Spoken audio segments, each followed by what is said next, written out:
Hammaga xayrli tong. Hozir soat ertalabki 8 va ochligimdan qornim g'urillab uyg'ondim. Meni taniydiganlar bilishadi, kunim nonushtasiz boshlanmaydi. Aynan nonushtaga ulgurish uchun ertaroq uyg'onishga ham roziman. Lekin oxirgi paytlari sezdim, turmush o'rtog'im men tayyorlab bergan nonushtalarni yeyolmaydigan bo'lib qolganlar.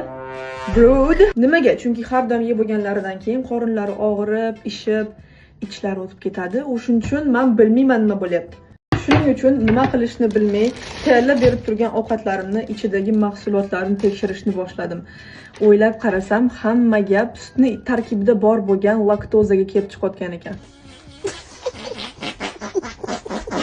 Nima tayyorlayman? Omlet tayyorlasam ham ichida sut bor. Linchikni xamirida ham sut bor. Qanaqadir kashalar tayyorlasam ham sutga tayyorlayman. Albatta, men har doim kichkina paytimdan sutni juda ham yaxshi ko'rib, har kuni nonushtada sut ichib o'sganman. Menda hammasi normal bo'lgani uchun hammada shunaqa deb o'ylabman-da.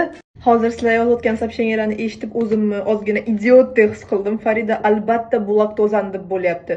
Biz laktozli moloko nimaligini bilmaysanmi deb yozishyapti. Bilmayman emas. Bilaman, lekin baribir nimagadir oxirigacha ishonmagandim. Nega hozir shuncha odam yozyapti? Yo'q, Farida, bu rostdan ham shunaqa problema bor.